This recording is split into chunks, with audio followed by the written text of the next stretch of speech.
Alors, je vais commencer une série à propos des extensions de fichiers.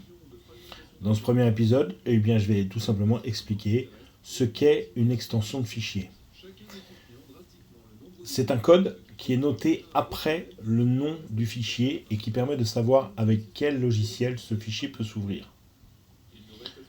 Ici, JPG. JPG ou JPEG, JPEG, signifie que ce fichier est un fichier photo. Et donc il va s'ouvrir avec, par défaut sur mon Mac, le logiciel aperçu. Le code de l'extension se compose d'un minimum de 3 lettres qui sont toujours situées après un point à la fin du nom du fichier. Il peut arriver qu'il y ait d'autres points dans le nom du fichier, cela n'a aucune importance du moment que le code de l'extension se situe bien à la fin, en dernier et après un point. Dans le Finder, on peut activer en haut avec un clic droit type qui nous donne le type de fichier auquel on a affaire. Ici, un fichier en .move qui est une vidéo QuickTime. Mon .jpeg du début est une image JPEG. Ici, nous avons un .pdf, c'est un document.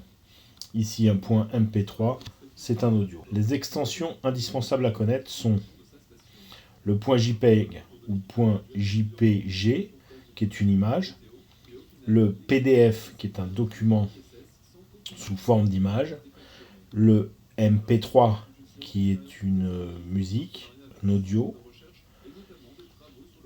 le .move, qui est une vidéo, le .doc, DOC ou docs, DOCX, qui est un document texte qui peut s'ouvrir avec Word, le XLSX, qui est un tableur qui peut s'ouvrir avec Excel, ou encore le .avi, qui est aussi une vidéo. Il existe aussi des fichiers en .exe, qui sont des fichiers exécutables, mais qui ne fonctionnent pas sous macOS. Ils ne fonctionnent que dans l'environnement PC. L'équivalent sous macOS serait des fichiers en DMG, dont je parlerai dans une autre vidéo. Il est possible de modifier le nom d'un fichier,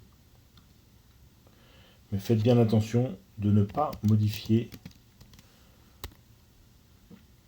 le nom de l'extension, car sinon vous pourriez avoir des problèmes pour l'ouvrir.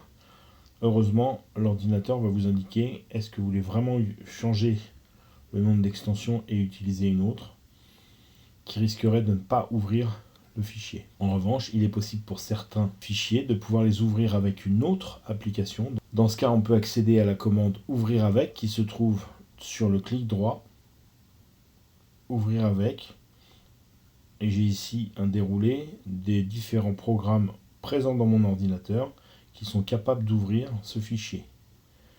Ici, mon document doc.x, certainement créé sous Word, est par défaut sur mon Mac ouvrable avec le logiciel Page.